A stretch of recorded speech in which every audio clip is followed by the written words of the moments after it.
नमस्कार दोस्तों, आप सभी का हमारे YouTube चैनल पर स्वागत है। आज हम आपके लिए एक इमोशनल कोरियन ड्रामा की कहानी लेकर आए हैं।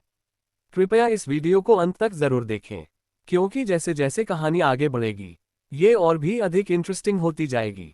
तो आइए कहानी शुरू करते हैं। ये कहानी है एक लड़के की, जिसका नाम है हेजू।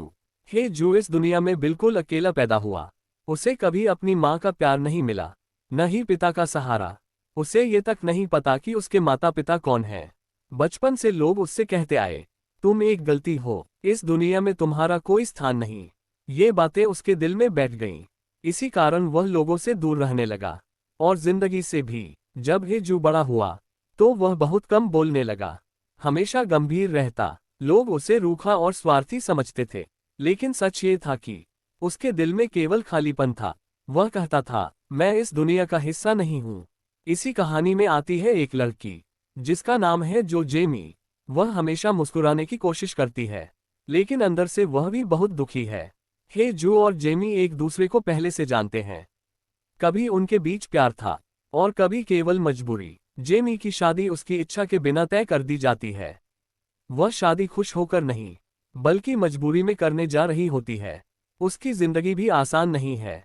एक दिन हे जू को पता चलता है कि वह बहुत गंभीर बीमारी से पीड़ित है। डॉक्टर कहते हैं, तुम्हारे पास ज्यादा समय नहीं है। ये सुनकर हे जू पहली बार सोचता है, मरने से पहले मैं अपनी माँ को देखना चाहता हूँ। हे जू जेमी से कहता है, मुझे अपनी माँ को ढूंढना है, क्या तुम मेरी मदद करोगी? जेमी पहले मना करती है, लेकिन बाद में उसका दिल मान जाता है। दो टूटे हुए लोग एक आखिरी यात्रा पर निकलते हैं। शादी का दिन आता है। घर में शोर होता है। जेमी दुल्हन बनी होती है। सबको लगता है वह खुश है, लेकिन अंदर से वह बहुत दुखी होती है। मौका मिलते ही वह शादी से भाग जाती है। बाहर हेजू उसका इंतजार कर रहा होता है। दोनों बिना कुछ कहे गाड़ी में बैठते हैं और निकल पड़ते हैं। यात्रा के दौरान हेजू की तबीयत बिगड़ने लगती है। उसे दर्द और चक्कर आते हैं। वह कहता है, मैं पहले ही आधा मर चुका हूँ। ये सुनकर जेमी रो पड़ती है। काफी खोज के बाद उन्हें पता चलता है कि हेजू की मां जिंदा है। सांसें धीमी हैं। डॉक्टर बताते हैं, उसकी हालत अभी भी गंभीर है। हम पूरी कोशिश कर रहे हैं। जेमी बाहर बैठी होती है। उसकी आंखें सूजी हुई हैं। वह खुद से कहती है, अगर मैंने उसे इस सफर पर न लाया होता, तो शायद आज ये दिन न देखना पड़ता। हेजू की आंखें खुलती हैं। थोड़ी देर बाद हेजू को होश आता है। वह आंखें खोलता है और सबसे पहले जेमी को देखता है। वह धीमी आवाज में कहता है, तुम अब भी यहीं हो? जेमी रोते हुए कहती है, मैं कहीं नहीं जाऊंगी। हेजू हल्की मुस्कान देता है, कहता है, मेरी जिंदगी में कोई कभी रुका ही नहीं, तुम पहली हो। दूसरी तरफ हेजू की माँ अपने घर में अकेली बैठी होती है। उसे बार बार हेजू की आंखें याद आती हैं। वह खुद से कहती है, मैंने उसे छोड़ दिया, लेकिन क्या मैं खुद को कभी माफ कर पाऊंगी? उसे एहसास होता है कि वह भागती रही, लेकिन दर्द उससे भी आगे निकल गया। जेमी अस्पताल के गलियारे में खड़ी होकर सोचती है, मैं पूरी जिंदगी भागती रही, आज अगर फिर भाग गई, तो खुद को कभी माफ नहीं कर पाऊंगी। वह तय कर लेती है, अब चाहे जो हो, वो हेजू का साथ नहीं छोड़ेगी। हेजू धीरे से कहता है, माँ ने मुझे अपना नहीं माना, लेकिन अब मुझे बुरा नहीं लग रहा। जेमी चौंक जाती है। हेजू आगे कहता है, कम से कम मैं ये जान पाया कि मैं कोई गलती नहीं था। ये सुनकर जेमी की आंखें भर आती हैं। माँ का अस्पताल आना। अचानक अस्पताल के दरवाजे खुलते हैं। एक औरत अंदर आती है। वही माँ। वह डरते हुए हेजू के कमरे के बाहर रुक जाती है। अंदर जाने की हिम्मत नहीं होती। जेमी उसे देख लेती है। वह धीरे से कहती है, अगर आज भी नहीं गई, तो बहुत देर हो जाएगी। माँ कांपते कदमों से कमरे में जाती है। माँ बेटे की खामोश मुलाकात। हेजू माँ को देखता है, कुछ नहीं कहता। माँ रोते हुए कहती है, मुझे माफ कर दो, मैं कमजोर थी। हेजू की आंखों से आंसू गिरते हैं। वह बस इतना कहता है, मुझे बस ये जानना था कि मैं गलत नहीं था। माँ उसका हाथ पकड़ लेती है। कमरे में सन्नाटा छा जाता है। डॉक्टर बाहर आकर कहते हैं, अगले 24 घंटे बहुत अहम हैं। हेजू जिंदगी और मौत के बीच है। माँ पछतावे के साथ खड़ी है, और जेमी, जो अब किसी भी हाल में इस रिश्ते को टूटने नहीं देना चाहती। कहानी अब एक नए मोड़ नई सुबह, नई उम्मीद। सुबह का समय होता है। अस्पताल की खिड़की से धूप अंदर आ रही होती है। हे जू अभी भी बेड पर लेटा है, लेकिन आज उसकी सांसें पहले से थोड़ी बेहतर हैं। डॉक्टर बताते हैं खतरा अभी टला नहीं है, लेकिन हालत स्थिर है। जेमी पहली बार राहत की सांस लेती है। वह मन ही मन कहती है, शायद ऊपर वाला अभी इसे और समय देना चाहता है। हे जू की माँ पूरी रात अस्पताल में ही रहती है। वह कुर्सी पर बैठी बैठी बीते हुए सालों को याद करती है। वह खुद से कहती है, मैंने डर के कारण अपने बेटे को छोड़ दिया, लेकिन आज समझ आया कि सबसे बड़ा डर उसे खो देना था। वह धीरे से हे जू के कमरे में जाती है। माँ बेटे की सच्ची बात। हे जू जाग रहा होता है। वह माँ को देखता है और पहली बार नजरें नहीं चुराता। माँ कांपती आवाज में कहती है, मैं तुम्हें कभी माँ का प्यार नहीं दे पाई, लेकिन आज मैं तुम्हारे साथ रहना चाहती हूँ। हे जू चुप रहता है। थोड़ी देर बाद कहता है, मुझे ज्यादा कुछ नहीं चाहिए, बस इतना कि आप मुझे छोड़कर फिर न जाएं। माँ की आंखों से आंसू बहने लगते हैं। वह उसका हाथ थाम लेती है। जेमी बाहर खड़ी यह सब देख रही होती है।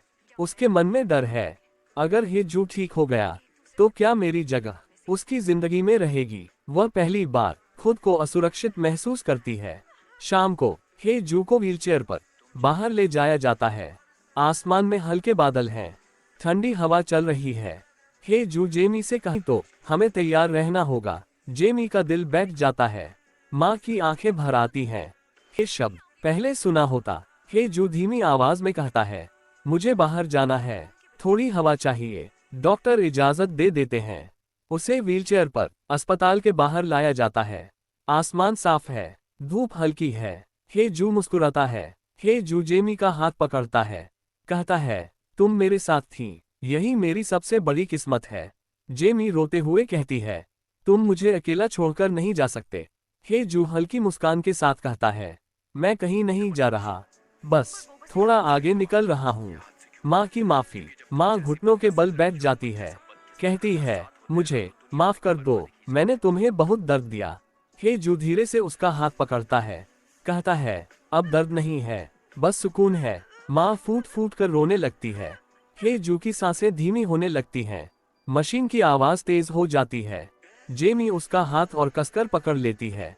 मैं यही हूँ, वह बार बार कहती है। हे जू आखिरी बार आसमान की तरफ देखता है। एक गहरी सांस, और फिर सब शांत हो जाता है। कुछ पल बाद डॉक्टर बाहर आकर धीमी आवाज में कहते हैं, हमें अफसोस है। जेमी वहीं बैठ जाती है। उसकी आंखों से आंसू नहीं निकलते, बस खालीपन रह जाता है। माँ दीवार का सहारा लेकर खड़ी रहती है। अब उसके पास पछतावे के सिवा कुछ नहीं। कुछ समय बीत चुका है। जेमी एक शांत जगह पर खड़ी है। हाथ में एक छोटा सा लॉकेट है, हे जू की निशानी। वह धीरे से कहती है, मैं अब नहीं भागूंगी, मैं तुम्हारे लिए भी जीऊंगी। हे जू चला गया, लेकिन वह ये सिखा गया कि कोई भी इंसान गलती नहीं होता। हर किसी को प्यार और अपनापन चाहिए। और कभी कभी कुछ लोग थोड़े समय के लिए आते हैं, लेकिन पूरी जिंदगी बदल जाते हैं।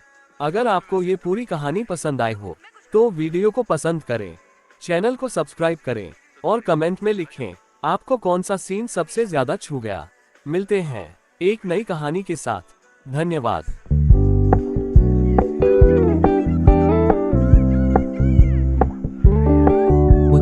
Keep it low key, keep it softly spoken, with no strings tying you to me.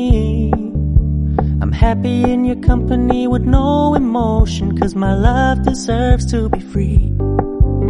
I never wanna look at a house in the garden, I never wanna lock you down. I know you're not mine, it's just my turn, but we can still have fun for now.